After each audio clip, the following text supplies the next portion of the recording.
Manifestation நம்ம நினைத்ததை அடையக்கூடிய முறைகள் அப்படின்றது. நினைத்ததை அடையக்கூடிய வழிகள் அப்படின்னு நிறைய விஷயங்கள் நம்ம வந்து சொல்லியிருக்கோம் இல்லையா? அப்படி சொல்லியிருக்கக்கூடிய விஷயங்கள்ல பண்ணலாம். அதுலயே நான் மந்திரங்களுமே நிறைய கொடுத்துருக்கேன். அந்த மந்திரங்களை வந்து நீங்க வந்து ஒரு அரச மரத்துக்கு கீழேயோ அல்லது கோயில்கள்லையோ உட்கார்ந்து நீங்கள் சொல்லக்கூடியதாக இருந்தால் அதோடைய பலன் வந்து பன்மடங்காக பெருகும். வீட்டில் வந்து மஞ்சள் வந்து பிடிங்க, நம்ம வந்து மஞ்சள் பிள்ளையார் பிடிப்போம் இல்லையா? அந்த மாதிரி மஞ்சள் பிடிங்க. நீங்க வந்து சிவலிங்கம் மாதிரி லிங்க வடிவிலே மஞ்சள் பிடிங்க. இங்க நம்ம வந்து மஞ்சள் லிங்க வடிவமாக பிடிக்கிறது.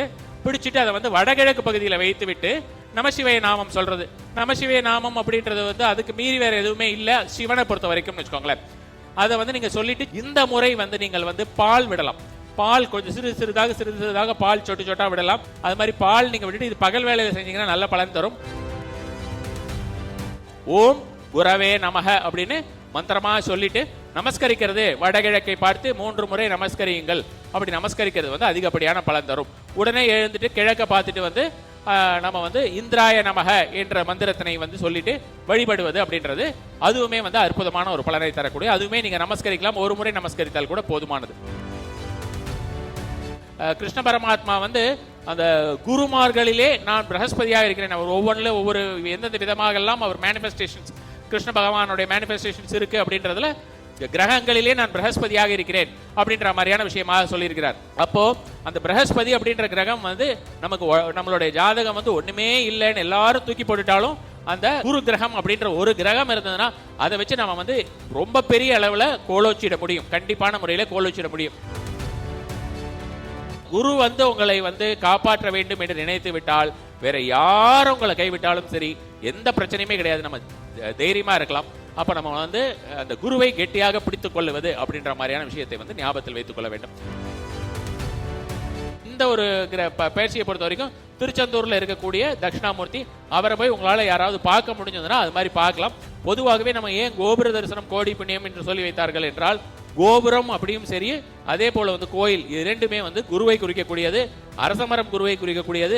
மந்திரங்கள் குருவை குறிக்கக்கூடியது. அதனால இந்த டைம்ல நம்ம எவ்வளவுக்கு எவ்வளவு மந்திரம் சொன்னாலுமே அதெல்லாம் பலிதமாகும்.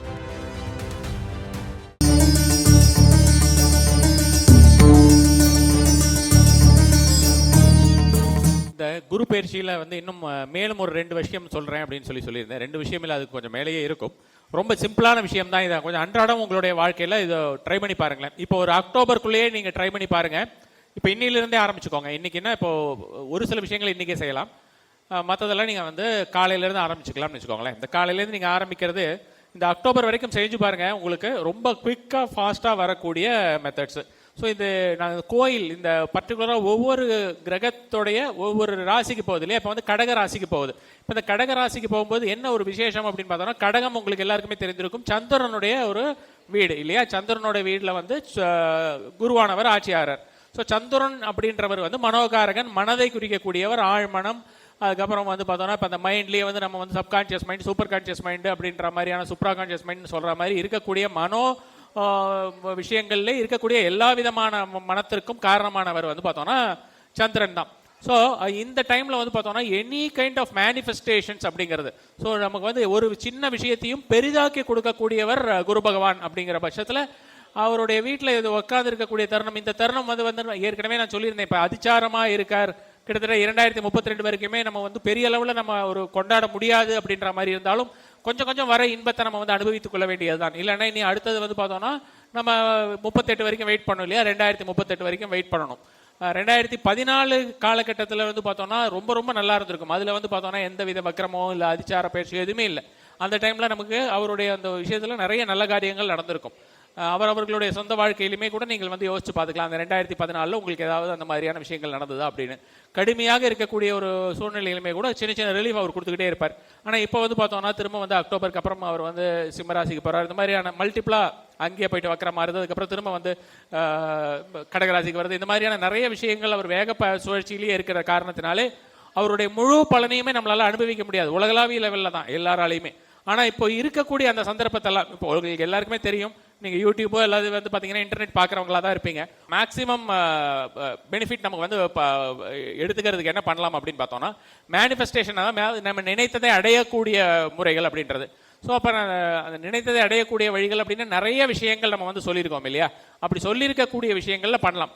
அதுலேயே நான் மந்திரங்களுமே நிறைய கொடுத்துருக்கேன். அந்த மந்திரங்களை வந்து நீங்கள் வந்து ஒரு அரச மரத்துக்கு கீழேயோ அல்லது கோயில்கள்லையோ உட்கார்ந்து நீங்கள் சொல்லக்கூடியதாக இருந்தால் அதோடைய பலன் வந்து பன்மடங்காக பெருகும். சாதாரணமாக நம்ம வந்து ஒரு மேனிஃபெஸ்டேஷனுக்கு நம்மளுடைய இந்த வந்து சந்திரன் மட்டும் நம்ம வந்து மெயினாக பார்த்துட்டு அதை வந்து நம்ம ஆக்டிவேட் பண்ணுறது இந்த மாதிரிலாம் நம்ம வந்து பேசியிருக்கோம். அதே மாதிரி வந்து பார்த்தோம்னா சந்திரன் அந்த ராகு காலத்தில் திங்கக்கிழமையில அவர் வந்து நம்ம இந்த சப்கான்ஷியஸ் மைண்டை வந்து ஆக்டிவேட் பண்ணுறது ரொம்ப எளிதாக இருக்கும். மேனிஃபெஸ்டேஷன் மெத்தடு அப்படின்ற மாதிரியான ஒரு விஷயங்கள் விசுவலைசேஷன்லாம் நல்லா வரும்னு நான் வந்து நிறைய தடவை சொல்லியிருக்கேன். அதுபோல் வந்து இந்த இருக்கக்கூடிய ஒரு குரு இருக்கக்கூடிய காலகட்டத்தில் எல்லாத்துலேயுமே நம்ம வந்து மேனிஃபெஸ்டேஷன் மெத்தட்ஸு சப்கான்ஷியஸ் ரிலேட்டட் விஷயங்கள் ஏதாவது நம்ம வந்து ட்ரை பண்ணுறதுனா எந்த விஷயங்கள் ட்ரை பண்ணாலுமே அது வந்து பல மடங்கு பலன் தரக்கூடிய ஒரு வகையிலே இருக்கும். இது வந்து இந்த ஒரு விஷயத்தை வந்து கண்டிப்பான முறையில் நீங்கள் நோட் பண்ணிக்கோங்க. அந்த அரச மரத்துக்கு கீழே அரச மரத்தை தொடக்கூடாது, இரவு நேரத்தில் உட்காரக்கூடாது. இதெல்லாம் உங்களுக்கு தெரிஞ்ச விஷயம் தான். அரச மரத்தை பொறுத்த வரைக்கும் பகல் வேலையில் தான் இருக்கணும், பகல் வேலையில் தான் இருக்கணும். அதே போல் வந்து நீங்கள் வந்து அரச மரத்தை தொடாமல் அமர வேண்டும். நான் அப்புறம் ஏற்கனவே நான் வீடியோவில் கூட சொன்னேன், இந்த அரச மரத்துக்கு கீழே கொண்டு போய் ஒரு தொன்னையில் பால் வைத்து விட்டு அதில் கொஞ்சம் மஞ்சளை போட்டு விட்டு திரும்பி பார்க்காம வந்துடுங்க வியாழக்கிழமை என்று அப்படின்ற மாதிரியான ஒரு முறை சொல்லியிருந்தேன். அது ரொம்ப ஃபஸ்ட் கிளாஸாக ஒர்க் ஆகக்கூடிய ஒரு முறை. அதே போல் வந்து பார்த்தோன்னா நான் ரொம்ப வெகு காலங்கள் முன்னால் கிட்டத்தட்ட வந்து ஒரு 6 வருடம் இருக்கும்னு நினைக்கிறேன். வீட்டில் வந்து மஞ்சள் வந்து பிடிங்க, நம்ம வந்து மஞ்சள் பிள்ளையார் பிடிப்போம் இல்லையா, அந்த மாதிரி மஞ்சள் பிடிங்க. நீங்கள் வந்து சிவலிங்கம் மாதிரி லிங்க வடிவிலே மஞ்சள் பிடிங்க. லிங்க வடிவம் அப்படிங்கிறது வந்து எல்லாராலையும் லிங்க வடிவுங்கிறது பிடிக்க முடியறதா, ஏன்னா நீங்கள் எல்லாம் குழக்கட்டை பண்ணுறவங்க தானே. ஸோ அப்போ அது மாதிரி நம்ம வந்து லிங்க வடிவு அப்படின்றது நம்ம வந்து மஞ்சளில் லிங்க வடிவமாக பிடிக்கிறது. பிடிச்சிட்டு அதை வந்து வடகிழக்கு பகுதியில் வைத்து விட்டு நமசிவய நாமம் சொல்கிறது. நமசிவய நாமம் அப்படின்றது வந்து அதுக்கு மீறி வேறு எதுவுமே இல்லை சிவனை பொறுத்த வரைக்கும்னு வச்சுக்கோங்களேன். அந்த பஞ்சாட்சர தவிர வேற எதுவும் அதை விட வேற பெருசு கிடையாது. எப்படி முருகனுக்கு வந்து நம்ம சடாட்சரம் சொல்கிறோம், அதே போல் வந்து பார்த்தோம்னா கிரீம் மந்திரம் அப்படின்னு நம்ம வந்து சாக்தத்தில் சொல்கிறோம். அதுபோல் வந்து நமக்கு சைவத்திலே ரொம்ப வசதியான மந்திரம் அப்படின்றது வந்து பார்த்தோம்னா பஞ்சாட்சர மந்திரம் தான். அதை வந்து நீங்கள் சொல்லிட்டு சின்னதாக தண்ணி ட்ராப்பாக விட்டுட்டு வடகிழக்கு பகுதியில் வச்சுட்டு மஞ்சளை வைத்து விட்டு அதில் வந்து பால் நம்ம தண்ணி விடணும்னு நான் ஏற்கனவே சொல்லியிருப்பேன். நான் சொன்ன வீடியோஸ்ல எல்லாமே தண்ணி தான் சொல்லியிருப்பேன். இந்த முறை வந்து நீங்கள் வந்து பால் விடலாம். பால் கொஞ்சம் சிறிதாக பால் சொட்டா விடலாம். அதை நீங்கள் காய்ச்சிருக்கணுன்ற அவசியம் கிடையாது. அது மாதிரி பால் நீங்கள் விட்டுட்டு இது பகல் வேலையில் செஞ்சீங்கன்னா நல்ல பலன் தரும். அந்த மாதிரி பாலை விட்டு அந்த பஞ்சாட்சர மந்திரம் நீங்கள் சொல்லிக்கிட்டே இருக்கும்பொழுது அதற்கு உண்டான பலன் ரொம்ப அபரிமிதமாக வரும். நம்ம ஒன்றும் கேட்கலாம் வேண்டாம்னு வைங்களேன், இந்த விஷயத்தை செய்தாலே போதுமானது. அதுக்கு நமக்கு என்ன வேணுமோ, அதாவது இப்போ குருவோட போர்ட்ஃபோலியோவில் இருக்கிறதும் சரி, சந்திரனோட போர்ட்ஃபோலியோவில் இருக்கிறது என்னெல்லாம் இருக்கோ அதெல்லாம் கொடுத்துருவார். ஒரு வசீகர சக்தி அப்படின்ற மாதிரி. ஃபினான்ஸ் நிறைய வேணுமா, அந்த ஒரு விஷயம். குழந்தை, கல்யாணம், விஷயம் நடக்கணுமா, மன சந்தோஷம் வேணுமா, வீட்டில் சண்டை சச்சரவு இருக்கக்கூடாதா, இதுக்கெல்லாம் மேலே வேற என்ன வேணும், நல்ல தூக்கம் வரணும், அது மாதிரியான விஷயங்கள் எல்லா விஷயங்களுமே கொடுத்துருவாங்கன்னு வச்சுக்கோங்களேன். அதனால இந்த ஒரு விஷயத்தை கண்டிப்பான முறையில் முயற்சி பண்ணி பாருங்க. அதே போல் வந்து ஒவ்வொரு நாளுமே வடகிழக்கு பகுதியிலே 3 முறை நமஸ்கரிப்பது அப்படிங்கிறது வந்து ரொம்ப ரொம்ப ஒரு முக்கியமான ஒரு விஷயமா இருக்கும். டெய்லியே நீங்கள் வந்து வடகிழக்கில் வந்து நமஸ்கரிக்கும் பொழுது இந்த ஓம் குரவே நமக, நான் வந்து சூரியனை பார்த்து வந்து சூரியனுக்கு ஆதித்யாய நமக மந்திரம், அப்புறம் வந்து கிரினி ஆதித்யாய நமக, இந்த மாதிரி கிரினி மித்ராய நமக நிறைய மந்திரங்கள் நான் சொல்லியிருக்கேன். அதில் அதே மாதிரியா இருக்கக்கூடிய வந்து நீங்கள் வந்து பார்த்தீங்கன்னா இதை வந்து குரவே நமக அப்படிம்பாங்க. அதாவது நம்ம வந்து நாதபிரமம், இந்த நாதபிரமம் பற்றியும் நம்ம நிறைய தடவை பேசியிருக்கோம். ஒவ்வொரு சவுண்டுக்கு இருக்கக்கூடிய ஒரு ஃப்ரீக்வன்சி அப்படின்ற மாதிரியான விஷயங்கள். இந்த சவுண்ட் ஃப்ரீக்வன்சியை வச்சு என்னென்ன மாதிரியான விஷயங்கள் எல்லாம் நம்ம வந்து நடத்தி காட்டியிருக்கிறார்கள் நம்மளுடைய முன்னோர்கள் அப்படிங்கிறதுமே வந்து பல்வேறு விதமாக இருக்கிறது. இப்போ வந்து உங்களுக்கு பல சயின்டிஸ்ட்களுமே வந்து பார்த்தோம்னா அது நிறைய விஷயத்தில் உங்களுக்கு நமக்கு யூடியூப்ல எடுத்தாலும் சரி, வேறு இன்டர்நெட்டில் எதில் திறந்தாலுமே அந்த ஒவ்வொரு வைப்ரேஷன்ஸில் இருக்கக்கூடிய சக்திங்கிறது நம்ம நிறைய சொல்லியிருக்காங்க. அது மாதிரி தான் வந்து இந்த குரவே நமக அப்படிங்கிறது. ஏன் நம்ம குருவேன்னு சொல்லக்கூடாதா? அதாவது விரண்டாவாதம் யாருக்காவது பார்த்தீங்கன்னா உங்களுக்கு வந்து ராகும் குருவும் சேர்ந்துருப்பாங்க, சண்டால யோகமாக இருக்கும். அது மாதிரி இருக்கிறவங்க இந்த ஒரு கேள்வி வரும் மனசுக்குள்ள, எனக்கு ஏன் நான் வந்து குருவேன்னு சொன்னால் பலன் இல்லையா? குருவேன்னு சொன்னாலும் பலன் இருக்கு. ஆனால் நம்ம ஏன் குரவே நமக அப்படின்னு நம்ம வந்து சொல்கிறோம் அப்படின்றது அந்த வார்த்தையோட தான். கம் அப்படின்னு நம்ம வந்து ஒரு வார்த்தைக்கு நம்ம ஒரு பீஜத்துக்கு நம்ம வந்து கம் அப்படிங்கிறோம். கம் நமக்கு வந்து இங்கேருந்து வருது. அதை கம் அப்படின்னு நம்ம வந்து கூப்பிட்டோம்னா வான்னு அர்த்தம் இல்லையா? அப்போ நம்ம கம்னு கூட கூப்பிடலாம்ல. அப்போ நம்ம விநாயகரையும் கூப்பிட்ட மாதிரி வான்னு கூப்பிட்ட மாதிரி இருக்கும், அப்படியே நம்ம நினச்சிக்கலாம். அது மாதிரி இல்லாமல் நம்ம வந்து கம் அப்படின்றோம். ஏன் அப்படி சொல்கிறோம் அப்படின்னா அது வந்து பார்த்தோம்னா நம்ம நல்லா அழுத்தி சொல்லும்பொழுது நமக்கு நாபியிலிருந்து வரும். அப்போ சாதாரணமாக சொல்லும்பொழுது நமக்கு வந்து இந்த தொண்டையிலிருந்து வரும் அப்படின்ற மாதிரியான ஒரு விஷயமாக நம்ம வந்து சொல்கிறோம். அப்போ ஒவ்வொரு விஷயத்தை ஒவ்வொரு விதமாக நம்ம வந்து உச்சரிக்கும் பொழுது அதுக்கு அந்த அக்ஷரங்களுக்கு ஒரு பவர்னு இருக்குது. அதனால தான் நம்ம வந்து ஒரு தசாட்சரி ஷடாட்சரி இந்த மாதிரி நம்ம வந்து சொல்கிறோம், அஷ்டாட்சரி இப்படியெல்லாம் சொல்கிறோம். இப்போ வந்து ஷடாட்சரம் பஞ்சாட்சரம்ன்றோம். ஏன் அந்த பஞ்சாட்சரம்? அந்த 5 அக்ஷரத்திற்கு உண்டான பவர். அந்த ஷடாட்சரம்னு அந்த 6 முகனுக்கு உண்டான அந்த பவர் அப்படின்ற மாதிரி, அந்த மாதிரி ஒவ்வொரு அக்ஷரங்களுக்குமே அதற்குண்டான பலன் இருக்கிறது. அந்த பலனை வந்து பார்த்தோன்னா சமஸ்கிருதத்தில் கண்டுபிடிச்சு வச்சதுல இந்த வார்த்தைகள்லாம் வருது.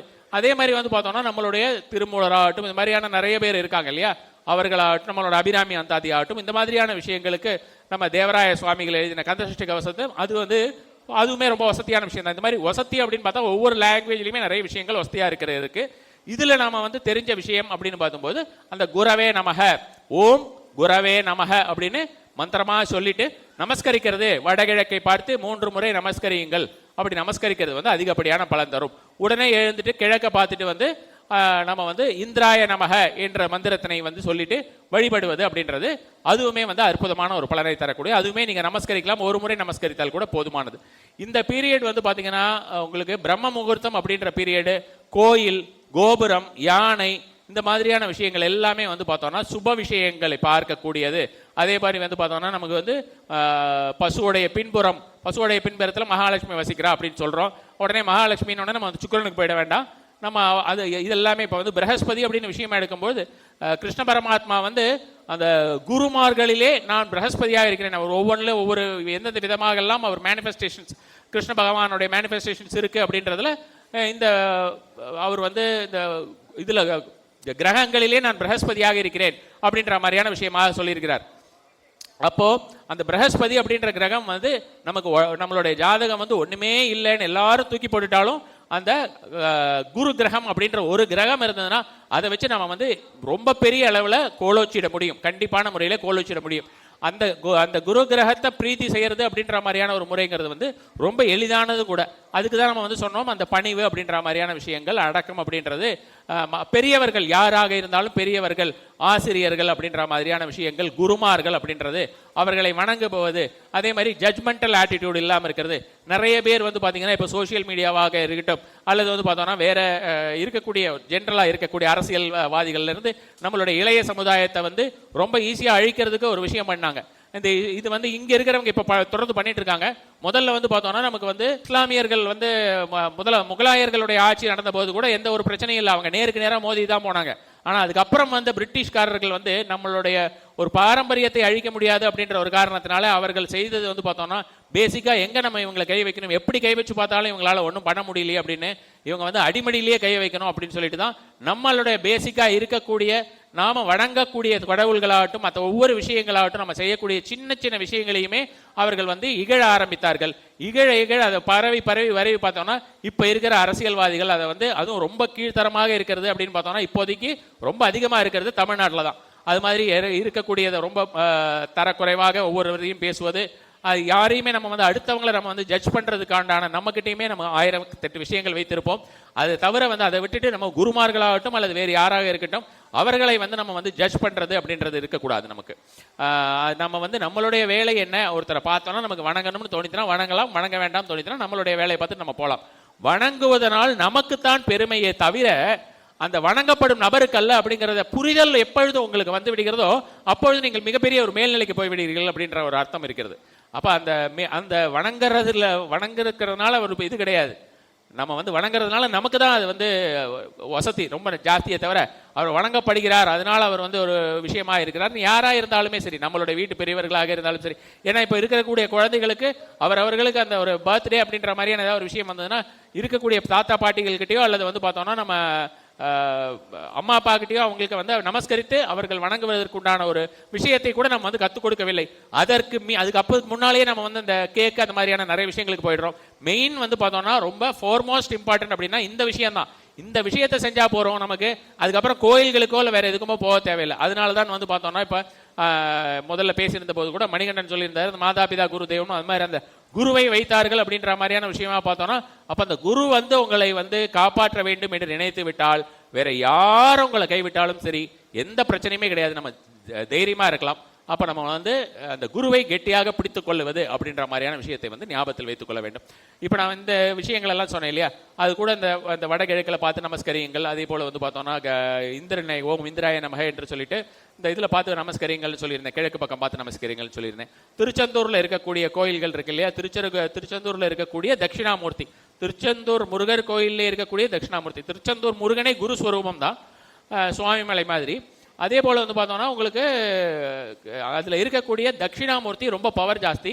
ஒவ்வொரு கிரகத்திற்குமே ஒவ்வொரு இடத்தில் பெயர்ச்சி ஆகும் பொழுது உங்களுக்கு வந்து இந்த மாதிரி ஒவ்வொரு தெய்வத்தை கும்பிட வேண்டும் அப்படின்னு இருக்கு. அந்த மாதிரியான பயிற்சி ஆகும் பொழுது இப்போ உதாரணத்துக்கு உங்களுக்கு ஒரு தசாபுத்தி மாறிச்சுன்னா அதற்கு அந்த தசாபுத்திக்கான கடவுள் உங்களுடைய ஜாதகத்தில் எங்கே இருக்கார், நம்ம அப்போ மாற்றி மாற்றி கும்பிடலாமா, நம்ம வந்து ஒரே இதாக இருக்கக்கூடாதா அப்படின்னா அப்படி இல்லை. அந்த சமயத்தில் அவர்களையும் சேர்த்து கும்பிடுவது அப்படிங்கிறது நம்மளுடைய குலதெய்வம், நம்மளுடைய இஷ்ட தெய்வம் அப்படின்ற மாதிரி நம்ம கும்பிட்றதெல்லாம் நம்ம தவிர்க்க தேவையில்லை. ஆனால் நமக்கு ஏதாவது வேற ஏதாவது ஒரு கஷ்டம் வருகிறது, அப்போ அவர்களையும் நம்ம பண்ணணும்னா அப்போ அந்த எனர்ஜி நமக்கு தேவைப்படுது அப்படின்ற விஷயத்தை நம்ம வந்து கெட்டியாக புரிந்து கொள்ள வேண்டும். அப்போ அந்த மாதிரி ஒவ்வொருத்துக்குமே ஒவ்வொரு மாற்றுமே வெவ்வேறு விதமான ஒரு பலன்கள் இருக்கிறது. இந்த ஒரு பயிற்சியை பொறுத்த வரைக்கும் திருச்செந்தூரில் இருக்கக்கூடிய தட்சிணாமூர்த்தி அவரை போய் உங்களால் யாராவது பார்க்க முடிஞ்சதுன்னா அது மாதிரி பார்க்கலாம். பொதுவாகவே நம்ம ஏன் கோபுர தரிசனம் கோடி புண்ணியம் என்று சொல்லி வைத்தார்கள் என்றால், கோபுரம் அப்படியும் சரி, அதே போல வந்து கோயில், இரண்டுமே வந்து குருவை குறிக்கக்கூடியது, அரசமரம் குருவை குறிக்கக்கூடியது, மந்திரங்கள் குருவை குறிக்கக்கூடியது. அதனால இந்த டைம்ல நம்ம எவ்வளோக்கு எவ்வளோ மந்திரம் சொன்னாலுமே அதெல்லாம் பலிதமாகும். நமக்கு வந்து ஏற்கனவே ஒவ்வொன்றும் ஒரு சில மந்திரங்கள் எல்லாம் 1.5 லட்சம் 2 லட்சம் 2.5 லட்சம் சொல்லி வச்சிருந்தாங்க. அது மாதிரியான ஒரு 2 லட்சம் 2.5 லட்சம் எல்லாம் நம்மளால வந்து எல்லாராலையுமே எல்லா மந்திரங்களுமே நம்ம சொல்லிவிட முடியாது. அப்போ இந்த ஒரு நேரத்தை நம்ம வந்து யூஸ் பண்ணிட்டோம்னா மேக்ஸிமம் நம்ம என்ன மந்திர ஜபம் ஜபிச்சாலுமே நமக்கு கண்டிப்பான முறையில் நமக்கு அது சித்தி ஆகிடும் அப்படின்ற ஒரு விஷயம் இருக்கிறது. சித்தி ஆகிறது சித்தி ஆகிறல அப்படின்னு எனக்கு தெரிஞ்சுக்கிறது எப்படி, இது வந்து எனக்கு ஒரு 10-15 வருஷமாவே கேட்குறவங்க இருக்காங்க. சித்தி ஆகிறது சித்தி ஆகலை அப்படின்னு தெரிஞ்சுக்கிறதுங்கிறது உங்களுக்கே தெரிந்துவிடும். அது அது இன்னொருத்தரால் அதை தெரிஞ்சுக்க முடியாது. அது உங்களுடைய குருவால் தெரிந்து கொள்ளலாம். அதுக்கு அடுத்ததாக பார்த்தோம்னா உங்களுக்கு தான் அதை நீங்கள் தெரிஞ்சுக்க முடியும், உங்களுக்கு இது சித்தி ஆயிருக்கு அப்படின்றது. நம்ம ஒவ்வொருத்தர்கிட்டயே போயிட்டு எனக்கு சித்தி ஆயிடுதா அப்படின்னு கேட்டாலும் அவங்களுக்கு தெரிஞ்சது ஏதாவது ஒன்று சொல்லுவாங்க, நமக்கு சித்தி ஆயிருக்கா சித்தப்பா ஆயிருக்கான்றதெல்லாம் அவங்களுக்கு தெரியாது. அதனால நாம வந்து நம்மளோடதுல நம்மளால நல்லபடியாக நமக்கு அந்த ஒரு விஷயம் நமக்கு கைவர பெறுகிறதா என்பதை நாம் பார்த்து கொண்டே இருந்தால் மட்டுமே தான் நமக்கு அது தெரியும். ஸோ அப்போ தான் நமக்கு அந்த உணர்தல் அப்படின்ற மாதிரியான விஷயம் வரும். ரொம்ப அமைதியாகவே நீங்கள் வந்து எல்லாரும் கலந்துகிட்டு இருந்ததுக்கு என்னுடைய நன்றியை தெரிவித்துக் கொள்கிறேன். இன்னொரு முக்கியமான விஷயம், வரக்கூடிய ஜூன் 14ஆம் தேதி சத்துர்சம்ஹார திருசதி. ஆல்ரெடி வந்து சத்துர்சம்ஹார திருசதியில் மந்த்ராக்னி சம்ஹாரம் அப்படின்னு அமாவாசையில் பண்ணுறது ரொம்ப பலன் தரக்கூடியதாக இருக்கும். ஏன்னா இப்போ வந்து பார்த்தீங்கன்னா ஆல்ரெடி இந்த அமாவாசை கிருத்திகை அமாவாசை வந்து வைகாசி மாதத்தில் வந்திருந்தது. இந்த மாதம் அதிக மாதம் அப்படிங்கிறதுனால அது அதிக மாதத்தில் வரல. ஆக்சுவலாக இப்போ வரக்கூடிய அமாவாசை தான் அது அதிக மாதத்தில் வருது. இந்த அதிக மாதம் அப்படின்னா என்ன பலன் அப்படின்னு பார்த்தோம், அதுவுமே நான் நிறைய தடவை சொல்லிட்டேன் வீடியோவில், அதனால் ரிப்பீட் பண்ண விரும்பலை. இந்த அதிக மாதத்தில் ஒரே வார்த்தையில் சொல்கிறேன், இந்த அதிக மாதத்தில் நீங்கள் செய்யக்கூடிய தானமாகட்டும் மந்திரமாகட்டும் கிரகண காலத்தை விட அதிகப்படியான ஒரு பலனை தரக்கூடியது, பல கோடி முறை பலன் தரக்கூடியது அப்படின்றது. இந்த அதிக மாதம் அப்படிங்கிறது நமக்கு இந்த வைகாசி முடிகிற வரைக்குமே இருக்கும். அதனால அதை வந்து யூட்டிலைஸ் பண்ணிக்கலாம். கரெக்டாக வந்து பார்த்தீங்கன்னா 14ஆம் தேதி வருது, ஜூன் 14ஆம் தேதி. இது மூணு தடவை தொடர்ந்து பண்ண சொல்லியிருந்தேன். அதாவது அக்னியில் போடுவோம், எல்லாம் முடிச்சதுக்கப்புறம் நம்ம வந்து ஒரு மந்திரம், அதுக்கு குறிப்பிட்ட என்ன ஒரு மந்திரம் வந்து அழிக்கும் சக்தியை கொண்ட மந்திரமோ அந்த அழிக்கும் சக்தியை கொண்ட மந்திரத்தையும் சொல்லிட்டு வேற ஒரு சூக்தமும் சொல்லிட்டு அந்த மந்திரத்தை வந்து சொல்லி நம்ம வந்து அந்த நீங்கள் உங்கள் 3 கஷ்டங்களை எழுதி ஒரு பேப்பரில், சின்ன பேப்பர் நம்மளே கொடுத்துருவோம். நீங்கள் எதுவுமே கொண்டு வர தேவை கிடையாது. சுவாமிக்கு ஏதாவது பூவோ ஏதாவது நீங்கள் கொண்டு வரணும்னா அது உங்களோட இஷ்டம். சின்னதாக ஒரு பேப்பர் கொடுத்துருவோம், எல்லாரும் அந்த பேப்பரில் உங்களோட 3 கஷ்டத்தை எழுத வேண்டியது. அந்த 3 ஒவ்வொரு வரியில் எழுதினா போகிறோம். அந்த ஒவ்வொரு வரியில் எழுதினோம்னா அது நீங்கள் முடிஞ்சதுக்கப்புறம் நீங்கள் கொடுத்ததுன்னா உங்கள் கண்ணு முன்னாலேயே அதை போட்டுடுவோம். அதுக்கு அடுத்தது 3 தடவை தொடர்ந்து பண்ணிக்கிறது ரொம்ப நல்லதுன்னு சொல்லியிருந்தேன். 1 முடிஞ்சிருச்சு, இன்னும் 2 இருக்குது. இந்த 3ஆவது தடவை வரும் இல்லையா, அது ரொம்ப ரொம்ப விசேஷமாக இருக்கும். அதில் வந்து பார்த்தோன்னா உங்களுடைய ஆசைகள், உங்களுடைய என்னென்ன மாதிரியான, அது வந்து ரொம்ப ரொம்ப சிறப்பான ஒரு நாளை தான் தேர்ந்தெடுத்து வைத்திருக்கிறோம். அட்டகாசமான நாள். நவராத்திரி பீரியடில் வரும், வாராகி நவராத்திரி பீரியடில் பஞ்சமி அன்னைக்கு வரப்போகுது. அதாவது பஞ்சமியும் சஷ்டியும் கூடக்கூடிய நாள், அது மாதிரியான ஒரு டைமில் வரப்போகிறது. ரொம்ப அற்புதமான ஒரு நாளாக இருக்கும்னு வச்சுக்கோங்களேன். அந்த டைம்லையுமே வந்து பார்த்தோம்னா அந்த கடைசி நாளில் மட்டும் நெருப்பில் போட மாட்டோம். ஆனால் அதுவும் நம்ம வந்து வேற ஒரு குறிப்பிட்ட ரிச்சுவல் பண்ணுவோம். அதுவும் நீங்கள் இருந்து பார்க்க தான் போகிறீங்க. அதில் வந்து உங்களுக்கு தேவைகள், இப்போல்லாம் நம்ம வந்து கஷ்டத்தை எழுதிட்டோம். அந்த டைமில் வந்து பார்த்தோம்னா நம்மளுடைய தேவைகள் 3 தேவைகளை எழுதி கொடுக்குற மாதிரி, அப்போவும் இதே ப்ராசஸ் தான். 3 சின்ன கொடுப்போம், லிஸ்ட் கொடுப்போம். நீங்கள் அங்கே வந்ததுக்கப்புறம் எழுதி கொடுக்கணும். இது வந்து ஒரு விஷயம். வெளிநாட்டில் இருக்கிறவங்களுக்குலாம் ஆஸ் யூஷுவல் அவங்க வந்து பார்த்தீங்கன்னா சங்கல்பத்தில் பண்ணிவிட்டு அவங்க நோட்ஸ்னு ஒரு பகுதி இருக்கும், அதில் அவங்க போட்டுடுறாங்க. அதை நாங்கள் எடுத்து அவங்களுக்காக பண்ணிடுறோம். இது வந்து யூஸ்வலாக பண்ணிட்டு இருக்கோம். வரக்கூடிய ஜூன் 14ஆம் தேதினா 10 நாள் தான் இருக்குது. இதில் என்ன ஒரு விஷயம்னா, லாஸ்ட் டைம் நம்ம வந்து சத்துருசம்ஹார திருசதி பண்ணின பொழுது இந்த அனௌன்ஸ்மெண்ட் பண்ணியிருந்தோம். அதுலேயே வந்து ஒரு 200 பேரோ 300 பேரோ புக் பண்ணிட்டாங்க போல இருக்குது. இன்னும் எவ்வளோ பேருக்கு அங்கே இப்போ இந்த தடவை கொஞ்சம் பெரிய இடமாக போகணும் அப்படின்ற மாதிரியான விஷயமா, போன தடவை கொஞ்சம் 420 பேர் வந்திருந்தாங்க, இடம் பத்தலை. அதனால இன்னும் கொஞ்சம் பெரிய இடமா போகலாம். அதே மாதிரி வந்து பார்த்தோம்னா அந்த அமைப்புமே வந்து பார்த்தோம்னா எல்லாருக்கும் வந்து எல்லா நேரத்துலையும் தெரிகிற மாதிரி இல்லாமல் இருந்தது. அந்த ஒரு சிரமமுமே இருந்தது. அதுக்காக என்னன்னா, இப்போ நாங்கள் ஃபேஸ் பண்ணுற ஒரு பெரிய ப்ராப்ளம், இதை நான் உங்கள்கிட்ட எல்லாமே ஒரு ரிக்வஸ்ட்டாக கூட வைக்கிறேன், உங்களுக்கு யாருக்காவது ஏதாவது தெரிஞ்சால் கூட சொல்லுங்கள். நாங்கள் ஃபேஸ் பண்ணுற ஒரு பெரிய ப்ராப்ளம் என்னன்னு பார்த்தீங்கன்னா, ஹோமத்துக்கு வந்து பார்த்தோம்னா மண்டபங்கள் கிடைப்பதில்லை. அதுதான் ப்ராப்ளம். இடம் கிடைக்கிறதுக்கு நம்ம வந்து இந்த இடம் தேடுவதற்கே ஏகப்பட்ட இது செலவு பண்ணுறோம். நம்ம ஹியூமன் எனர்ஜி ஏகப்பட்ட இடத்துக்கு அலைஞ்சிக்கிட்டே இருக்க வேண்டி இருக்கு. இதுக்கு ஹோமத்துக்கு இடம் தரமாட்டேன்றாங்க. பூஜைகள்னா கிடைக்கும், அல்லது வேறு ஏதாவது ஒரு விஷயங்கள் அப்படின்னா நமக்கு எல்லா இடத்துலையும் கிடைக்கிறதுக்கு நிறைய இருக்குது. ஆனால் ஹோமம் அப்படிங்கிறதுக்கு மண்டபம் கிடைப்பதுக்குமே நாங்கள் ரொம்ப ரொம்ப சிரமப்படுறோம். எல்லாரும் ஒவ்வொரு பக்கத்தில் அலைஞ்சி எல்லாருக்கும் ஃபோன் பண்ணுறது, நேரில் போய் பார்த்துட்டு வருது, இந்த மாதிரியான விஷயங்கள். உங்களுக்கு ஏதாவது தெரிஞ்சிருந்து வித்தின் டவுனுக்குள்ளே எல்லாரும் வர்றதுக்கு வசதியான இடங்களாக இருக்கணும். அது மாதிரி ஏன்னா அவுட் ஆஃப் இதுன்னு போயிட்டோம்னா அங்கே நமக்கு நிறைய இருக்குது. இப்போ போரூர் சைடெலாம் போனால் கூட நிறைய இருக்குது, அவங்க ரெடியாக இருக்காங்க. எல்லாராலையும் அங்கே வரதுக்கு சிரமமாக இருக்கும், நமக்கு முடியறதுக்கு லேட் ஆச்சுன்னா எல்லாரும் திரும்பி போகிறதுக்கு கஷ்டமாக இருக்குமே. கொஞ்சம் டவுனாக இருந்தால் எல்லாமே ஈஸியாக கிடைக்கும், கொஞ்சம் மெயின் பிளேஸாக இருக்கட்டும் அப்படிங்கிறதுனால தான் இதுக்குள்ளேயே சுற்றி வந்துக்கிட்டு இருக்கோம். உங்களுக்கு யாராவது அந்த மாதிரி ஏதாவது ஒரு ஐடியாவில் ஒரு 700-800 பேர் 1000 பேர் இருக்கக்கூடிய இடம் தெரிந்திருந்தால் கூட கண்டிப்பான முறையில் உங்களுக்கு நம்பர்லாம் தெரிஞ்சிருக்கும், இன்ஃபார்ம் பண்ணுங்கள். நாங்கள் அந்த இடத்த போய் பார்த்துட்டு இது பண்ணிக்கிறோம். அது உங்களுக்கு தெரிஞ்சதுன்னா அந்த தகவல் மட்டும் கொடுத்ததுவங்கள் இந்த 14ஆம் தேதி வரதா இருந்தானா நீங்கள் வந்து அந்த நம்பர் இருக்கு இல்லையா, அந்த நம்பரில் நீங்கள் உங்களுடைய டீட்டெயில்ஸ் அனுப்பிடுங்க. அதே போல் வந்து பார்த்தோம்னா 1 மணிக்கு இன்றைக்கி வந்த மாதிரியே 1 மணிக்கு வந்துட்டிங்கன்னா உங்களுக்கு இடம் அங்கே வந்து பார்த்தீங்கன்னா நீளமான ஹால், கிட்டத்தட்ட ஒரு 600 பேர் அங்கே இருக்க மாதிரி. இப்போ ஒரு 300 பேர் வரைக்கும் முடிஞ்சிருக்கு, 200 பேரோ 300 பேரோ முடிஞ்சிருக்குன்னு சொன்னாங்க. அதில் ஒரு 600 பேர் வரைக்குமே இருக்குன்னு வச்சுக்கோங்களேன். நீளமான ஹால், அதனால நீங்கள் எவ்வளவு குயிக்காக வரீங்களோ அவ்வளோ சீக்கிரம் முன்னிருக்கை அப்படிங்கிறது உங்களுக்கு கிடைக்கும். யார் முதல்ல புக் பண்ணுறாங்கிறத விட யார் முன்னால் இதுக்காக வந்து காத்திருக்காங்களோ அவங்களுக்கு தானே நம்ம முன்னுரிமை கொடுக்கணும் இல்லையா. அவங்க எவ்வளோ தூரத்துலேருந்து வராங்களோ ஒவ்வொருத்தங்களும். அதனால் இந்த வெயிலில் அது மாதிரி வர்றதுனால நம்ம வந்து அந்த மாதிரி முன்னால் வர்றவங்களுக்கு முன்னுரிமை கொடுக்குறோம். நமக்கு ரொம்ப டைம் தள்ளி போயிடுச்சுன்னா அதை நம்ம ஒரு குறிப்பிட்ட டைமில் நிறுத்திடுவோம் இல்லையா. அந்த 600 பேருக்கு மேலே அதில் அலோவ் பண்ண முடியாதுங்கிறதுனால. ஸோ உங்களுக்கு யாருக்காவது தேவைப்பட்டதுன்னா ஞாயிற்றுக்கிழமை தான் மதியம் வந்தீங்கன்னா உங்களுக்கு இதே மாதிரி எல்லாத்தையும் பார்த்து முடிச்சுட்டு சத்ருசம்ஹார திருசதியெல்லாம் இதில் பல பேர் அட்டன் பண்ணியிருப்பீங்கன்னு நினைக்கிறேன் இல்லையா. அட்டன் பண்ணாதவங்களுக்கெல்லாம் அது வந்து ஒரு பெரிய அனுபவமாக இருக்கும், ரொம்ப ரொம்ப அற்புதமாக இருக்கும்னு வச்சுக்கலாம். அந்த மந்திரங்கள் எல்லாம் இந்த அதிக மாசத்தில் கேட்கறது வந்து கேட்டாலே ஒரு மிகப்பெரிய ஒரு விஷயம் நமக்கு உள்ளுக்குள்ள மாறும் அப்படின்ற மாதிரியான விஷயங்களாக. உண்மையாக என்ன சொல்லியிருக்கு அப்படின்னு பார்த்தோம்னா, சொல்கிறவங்களுக்கு இருக்கிற பலனை விட கேட்குறவங்களுக்கு ரொம்ப ரொம்ப அதிகமாக கிடைக்கும் அப்படின்ற மாதிரியான விஷயங்கள் நம்மளுடைய கிரந்தங்களிலேயே கூறப்பட்டிருக்கின்றன. கேட்டு ஒரு விஷயத்தை இந்த மாதிரியான ஒரு மந்திரங்கள் எல்லாம் கேட்டுக்கிறதுனாலே அவங்களுக்கு வந்து ரொம்ப ஈஸியாக உள்ளே போயிடுமா. கேட்கறதுங்கிறது சும்மா வந்து நம்ம கேட்கறது இல்லை, அதை உள்வாங்கி கொள்வது அப்படின்ற மாதிரியான விஷயங்களை உணர்வது அப்படின்ற மாதிரியான விஷயங்கள் மூலமாக நம்ம வந்து சொல்கிறவங்கள விட அது அவங்களுக்கு சீக்கிரமாக போய் சேர்ந்துருமா. அது மாதிரியான விஷயங்களாக சொல்லி வைத்திருக்கிறார்கள். நம்ம சொல்கிறது கிடையாது, இது முதல்ல சொல்லியிருக்காங்க. அதாவது இப்போ ரீசெண்டாக இருக்கக்கூடிய பல்வேறு விதமான ஆராய்ச்சிகளுமே அதை வந்து நிரூபணம் செய்து வைத்திருக்கிறார்கள். இதெல்லாம் உண்மைதான் அப்படின்ற மாதிரி சொல்கிறத விட கேட்கும்போது நமக்கு நிறைய ஒரு விஷயம் வந்து நமக்கு தெரிய வருது அப்படின்ற மாதிரி. அதனால இந்த ஒரு அந்த அதிக மாதத்தில் வரக்கூடிய அந்த ஒரு நாளை வந்து கண்டிப்பான முறையில் மிஸ் பண்ணிடாதீங்க. எவ்வளவு பேர் அவங்களுக்கு என்ன ஒரு வேலை இருந்தாலும் அந்த நாளில் நீங்கள் கொஞ்சம் ஒதுக்கி வச்சுட்டு இந்த ஒரு விஷயத்துக்கு இம்பார்ட்டன்ஸ் கொடுத்தீங்கன்னா அது வந்து நல்ல ஒரு பலன் கொடுக்கக்கூடியதாக இருக்கும். நம சிவாய. அதிக மாச புண்ணிய காலத்தில் நடக்க போகும் அதிசயம் இப்போ மிஸ் பண்ணிட்டா அப்புறம் 3 வருடம் வெயிட் பண்ணணும். 14/6/2026 வைகாசி அதிக மாச அமாவாசை. இந்த நாளில் நடக்கும் சத்ரு சம்ஹார திரிசதி ஹோமத்தில் கலந்து உங்களுடைய 3 பிரச்சனைகளை எழுதி கொடுத்து கட்டணமின்றி மந்த்ராக்னி சம்ஹார பரிகாரம் செய்யுங்கள். நேரம் மதியம் 1:30 மணிக்கு. இடம் ஆஸ்திக சமாஜ், ஆழ்வார்பேட்டை, சென்னை. கட்டணமில்லை, ஆனால் முன்பதிவு அவசியம். உடனே பதிவு செய்யுங்கள். 7305497423. வாட்ஸ்அப் செய்யவும், போன் செய்ய வேண்டாம். கீழே கொடுக்கப்பட்ட லிங்க் மூலமாகவும் சங்கல்பத்திற்கு புக் செய்யலாம். www.pujahomam.org